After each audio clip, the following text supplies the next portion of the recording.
Special thanks to the K Family Foundation, lead underwriters for MOSAIC.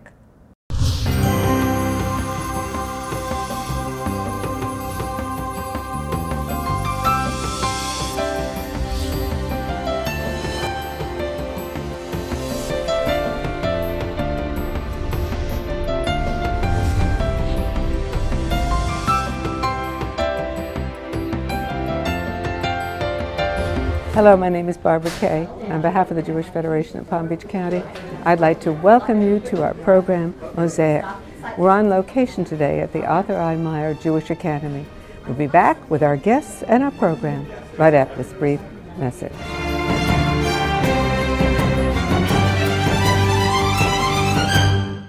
I'm Mark Levy, President of the Jewish Federation of Palm Beach County. And I'm Zelda Mason, Chair of Federation's Golden Anniversary Celebration. In the months to come, our Federation will commemorate this Golden Anniversary year with many exciting programs, including the premiere event with commentator David Brooks, Women's Philanthropy Pride of Our Lions, and B&P's Big Night Out with Jason Alexander. So please, plan to join us as we honor our past and toast our future.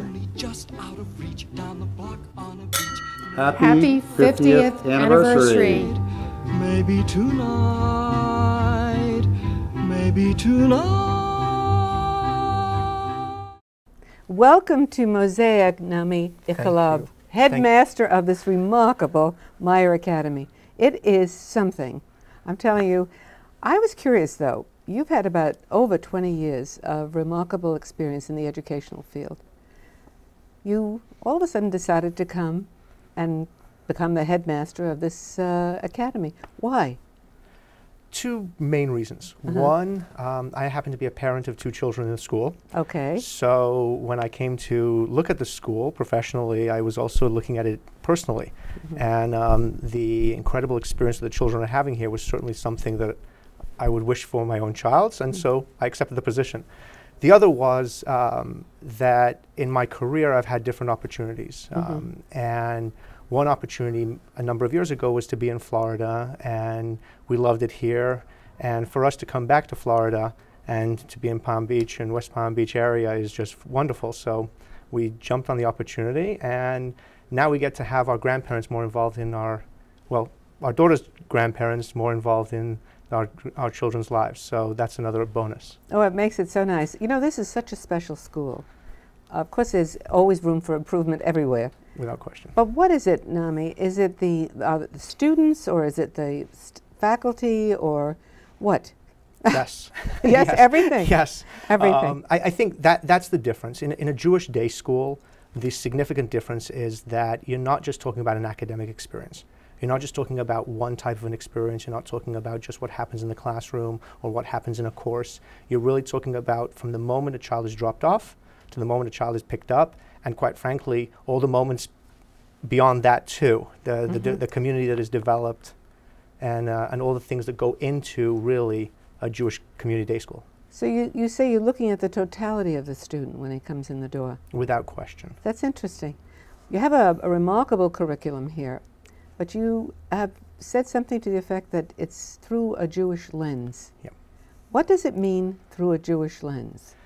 So I think one of the things that really makes our school different than any other school in the area is the fact that we look at the world through a Jewish perspective. Okay. When we teach science, we're not just teaching science as a subject.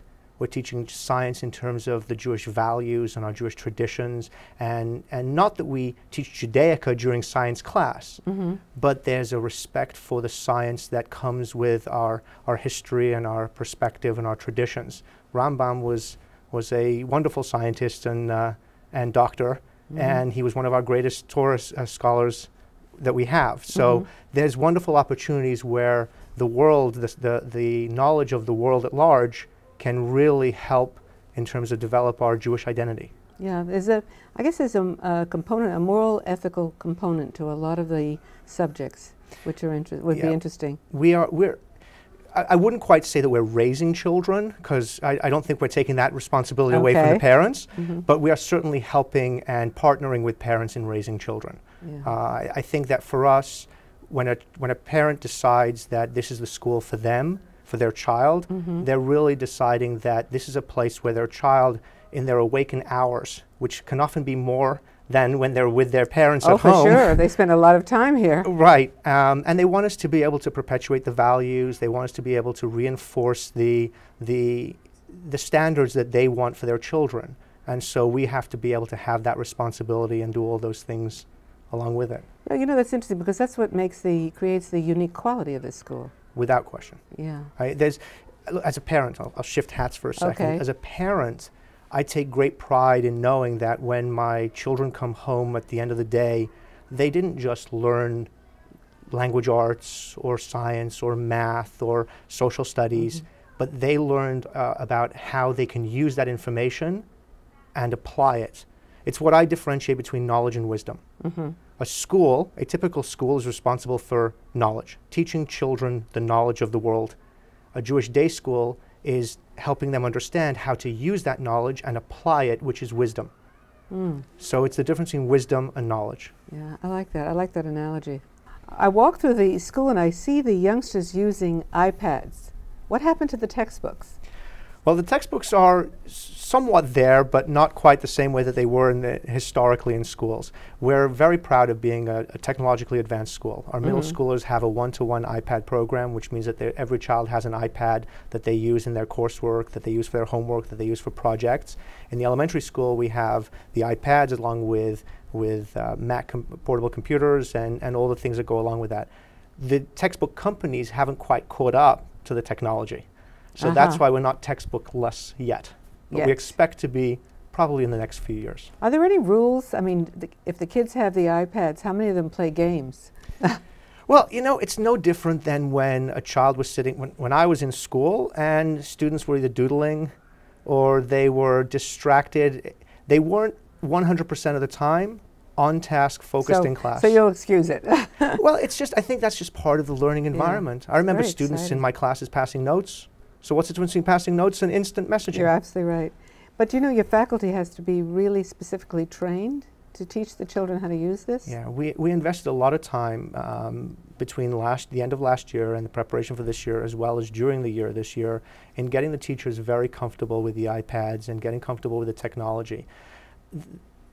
Very often, there's a perception that technology is a subject matter that the children need to learn or study. And the reality is that technology is a tool to learn and to study. And so what we have done is really embrace technology simply as the next step from chalkboard to notebooks to the technology that we have to iPads. You know, we're sitting here in this beautiful library surrounded by thousands, hundreds of thousands of books. And I was just thinking about the fact that eventually this is all going to be limited and nobody's going to be bothering with it anymore because everything is going to be on the iPad. You know, it's really a shame in a sense. It's definitely a question that is up for debate right now. Are we taking a step back in terms of losing children's touch with the actual physical books? Similarly, there's criticism often of children through the technology not having the same kind of social skills that they might be compromising. So our job is to make sure that we counterbalance that. So we didn't throw out the baby with the bathwater. Okay, I see. We're embracing what the world has provided for us, the opportunities that we have, but making sure that, you know, Judaism is about tradition. Okay, tradition. You're right. You're right. So we want to make sure that those children have those books in hand and they have those social skills developed, and those things are just as important. I heard somewhere that you made application to be part of the IB program. Explain what it is and what the advantage of being part of it will be for the school. So having been raised in Britain, I was educated in Great Britain. I can hear it. And to Israeli parents. I had quite the eclectic upbringing in terms of the education that I was receiving. In some respects incredibly formal, and in some respects incredibly informal. And so when I moved to the United States, it wasn't until I suddenly realized one day, oh my goodness, my children are going to learn in the United States, and this is going to be the educational experience they have. Is this really what I want for them? And so I started getting more involved in education. And so when I became a head of school, I really wanted to look at what was the best educational experience possible. The IB is the International Baccalaureate Program. It's a curriculum that was originally developed in Geneva, Switzerland, and it was built for an international community, and so that there's a standard across the world. And that's sort of the reason why it was developed. Now, the benefits of it are that it really integrates the information. The idea is for children to learn on a much more hands-on project-based learning. It's much more integrated so that you're not just studying one subject matter, being assessed on one subject matter, and then expected to just simply remember that stuff when you learn new stuff in the future. The idea behind the IB curriculum is to prepare you for an integrated world. And so we're actually having our visit in March. In other words, you have to be accepted. Right. We have been getting the school prim and proper, and our curriculum up to the standards of the IB, so that when we get our visit in March, we will be, God willing, we will become a IB World School. Wow, that's really quite something. Nami, I wonder if I could ask you a favor. I want to introduce our viewers to some of the other people that are part of your remarkable institution here, and then perhaps at the end you'd share some of the students with me. Absolutely, I would love to. Thank you. Thank you. Michelle Jacobson, Hi. what a pleasure to see the President of the Board of Trustees. Thank you. You're a remarkably philanthropic woman. You're involved all over the community, and everything you touch turns to gold. Thank you. You're doing a great job. I love the school. I think it's a beautiful school, but they're having some challenges, and they have to move. Would you discuss the relocation and the reason why they have to relocate? Due to the sale of the Jean Levy campus, Jean Levy Jewish Community Campus, the Meyer Academy has the opportunity to move to northern Palm Beach County, and the board is so excited about this change of venue. I think in this location and the previous location, the Meyer Academy has a great reputation for being providing a great education for the children and a great Jewish day school education for children in the community. And we feel that the change of venue up to northern Palm Beach County will just continue the quality education and quality programming that we've already been providing. So we're really looking forward to it. It is going to provide a lot of challenges, and there's a lot of work ahead of us. But I think with the potential that we'll be able to develop programming that we are unable to do in this location, I think the opportunities we have are going to be amazing. So we're it's a really good thing. Excited about it. Yes, we're very excited about it. You know, tell me, what motivated you to take this position on? 7 years ago when we moved here, and my children started at school here in kindergarten, first grade and third grade, I fell in love with the school. Right away, as soon as we arrived here, my children were happy, the teachers were great. I just felt there was this really warm environment for my children to be in. So I started to get involved in some committees, and I participated in the PTO, and then I became active in the board. And one thing led to another. And last year, when the opportunity came up to become the leader of the board, I decided that I could grab the opportunity and feel that by the time I was done with my position here, that I think I could leave the school in a better place than I started 7 years ago. Well, I have to tell you something. I think your ambitions are going to come to fruition. You're going to be part of the transition of the move, and it's a big, big step. It was a big surprise. Taking the position on last May, I had no idea this would all happen. Well, so I wish you good luck. Thank you so much. You're doing great to be here. Keep up the good work. Thank you. Thank you. We'll be right back after this brief message. I'm Mark Levy, President of the Jewish Federation of Palm Beach County. And I'm Zelda Mason, Chair of Federation's Golden Anniversary Celebration. In the months to come, our Federation will commemorate this Golden Anniversary year with many exciting programs, including the premiere event with commentator David Brooks, Women's Philanthropy Pride of Our Lions, and B&P's Big Night Out with Jason Alexander. So please, plan to join us as we honor our past and toast our future. Just out of reach down the bar. Happy 50th anniversary. Maybe tonight, maybe tonight. Welcome back to Mosaic, and welcome to you, Paul Schreiber. It's a pleasure to have you. Same here, thank you. Yeah, you're the principal of the General Studies. I am. Wow, what does that mean?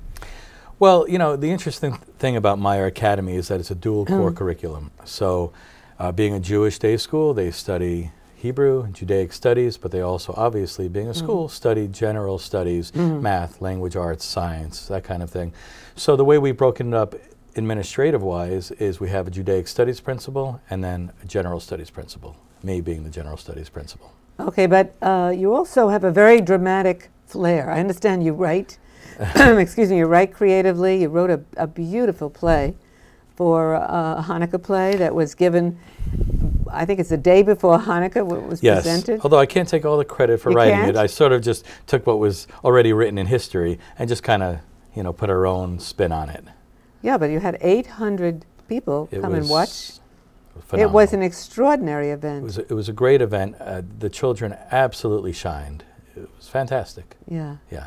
You don't sell yourself short, because I understand you wrote most of it. Yes.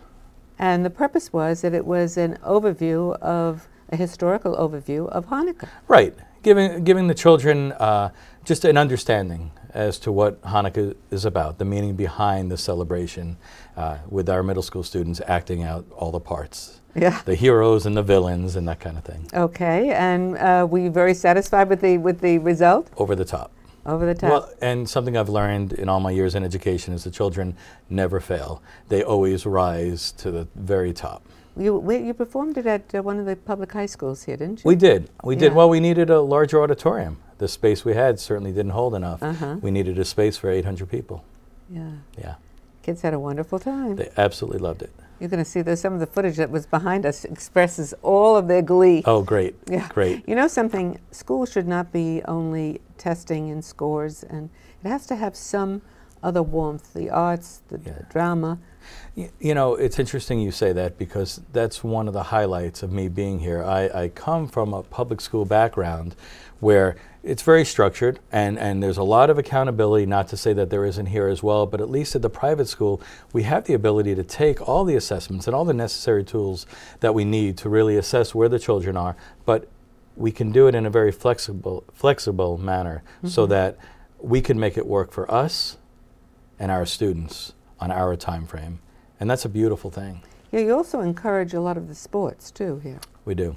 And a great athletic director. Yeah, and the afternoon, and you have clubs. You have a zillion clubs. We have all kinds of clubs. And one thing that we did this year that we're really excited, we brought on a music teacher, full-time music teacher, K through 8, but his passion, he's a professional musician. So not only does he get on the floor with the kids and play music and sing with them, but with the middle school students, he's creating a band. A band? So this is the first neat. time that Meyer has a band. Our 6th, 7th, and 8th graders are in band, whether they're taking saxophone or trumpet or flute, and they're producing some beautiful music. They rehearse here. In other words, they're taught to use the instruments here. Or For most of the children, they've never had the instrument in their hand before they came here and started taking the class. That's extraordinary. And they even performed at the Hanukkah performance too. So right. Oh my goodness! Isn't that amazing? So pretty good start. You know, they got the instrument first time in their hands October, and in December they're performing in front of 800 people. This is an amazing school. I have to tell you. It's fantastic. So, what changes would you make if you had your opportunity? Well, I don't know about changes. You know, being the general studies principal, I'm excited because I'm just involved in all the academics that are happening here. I'm working with grade level teams, and we're coming up with creative ways to meet, to collaborate together, to grow the academic program. Look, there's no teacher on this planet that can't benefit from more professional development, more growth. You know, the more we learn, the more we can share. So the staff here is absolutely incredible. We have so many dedicated teachers who are willing to work, but to grow professionally as well, because they recognize that they've got to be lifelong learners as well. And then they share that with the students. So I'm just excited that, I wouldn't say changes, I just want to see continued professional development, growth, and opportunities for the students to just be given so many academic, and as you mentioned earlier, non-academic, extracurricular activities that really round out the child. How much of what percentage of the day's curriculum is Judaic studies and general studies? Well, a majority is the general studies, but a couple hours a day is devoted to, it's not just Judaic studies, it's also the language of Hebrew. So it's the Hebrew language, Judaic studies, which is a couple hours a day, and then the remainder of the day is devoted to math, science, social studies, English, that kind of thing. Well, I have to tell you, I thank you so much. You're doing a great job, and you obviously have a passion and enthusiasm for what you do.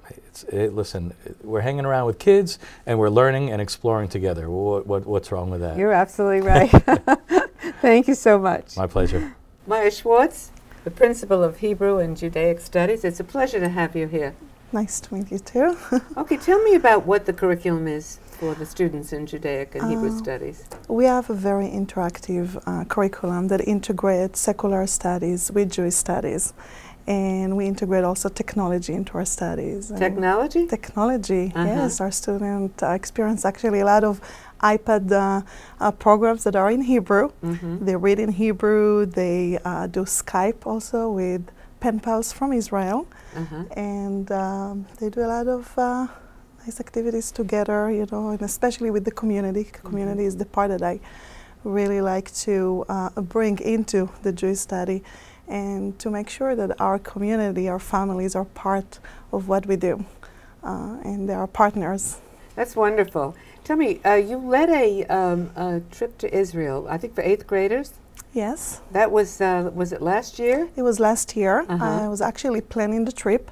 My daughter went to the trip. She's a graduate of Meyer. Oh, wow. So okay. Nami, the headmaster, went to the trip because I wanted to be mommy and not to put it together. So in other words, you went as a parent? Yes. I see. Yeah, I didn't want to go as a parent, but I planned all the trip, and I worked with the families and with the students to plan a beautiful trip. And we went even to Tzfat, which is our partnership, as part of the partnership 2000. Yeah, Rosh Pina, Tzfat, and Chatzor. And the student went there for like 3 days and did a lot of activities together and trips together. That's very nice. It must have been very successful. You're repeating it this summer, aren't you? Yes. And this summer you're going as a professional or as the parent? Okay, so again, my son, my son is in 8th grade and he's going to this trip, so I'm planning that again, and Nami will go. And the following year, Nami's daughter is in 8th grade, so I'm going next year. Okay, yes. all right. And but it's always exciting. I would imagine it would be. First of all, there's nobody better to lead a trip than somebody who was born there. Right, it's like I what a passion, yes, a lot of passion, a lot of love and connection to Israel. So when we take our students, when they graduate to Israel, we culminate everything that they learn from kindergarten. That is wonderful. Everything, all the language, the history comes to life when they go to Israel. Oh, that is so marvelous. Also tonight you're going to have this afternoon I should say, you're having a special experience. It's Friday, and you're going to have a Shabbat experience here for the youngsters. Would you share what's going to take place, please? Every Friday we have Kabbalat Shabbat for kindergarten through 5th grade, and we gather together as a community and we accept Shabbat with songs and blessings, and it's just a beautiful way to end the week and to send our students, you know, to their weekends. It's just a beautiful way to culminate everything that we learn all week long. It's such a relaxing way with songs. That's wonderful. Do the youngsters, in your judgment, replicate this at home too?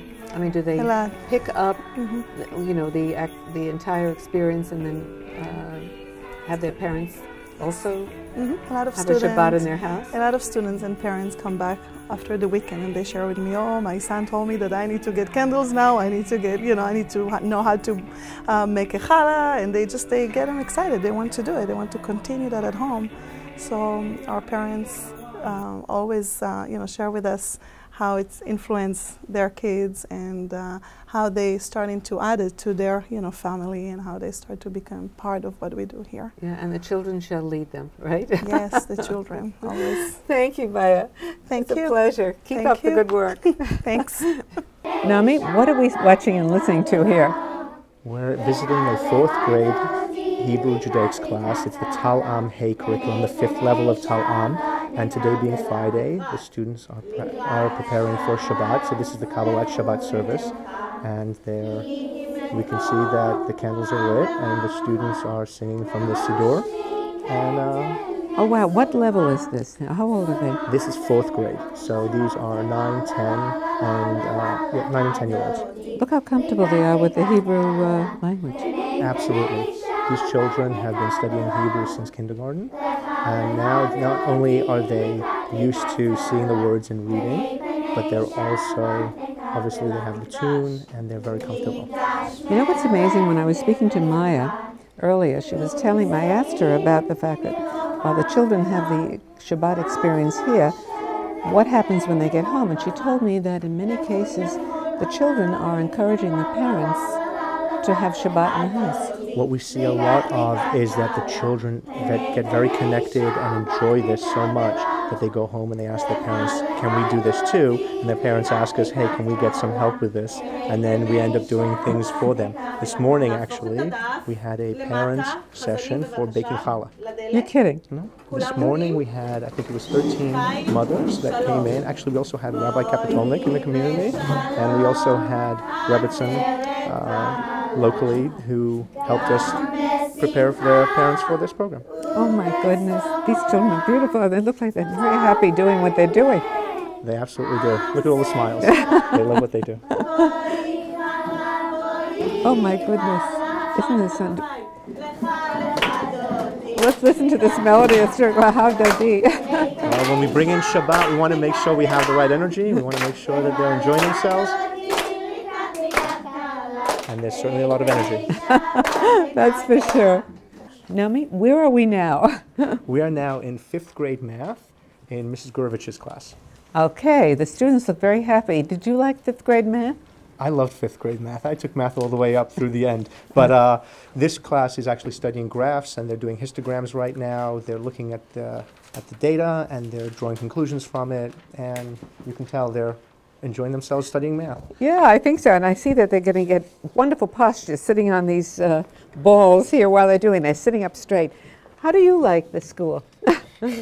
Well, I've been going to Meyer now for 6 years, and I've loved it all my life. All the time I've been here. I've been here since kindergarten.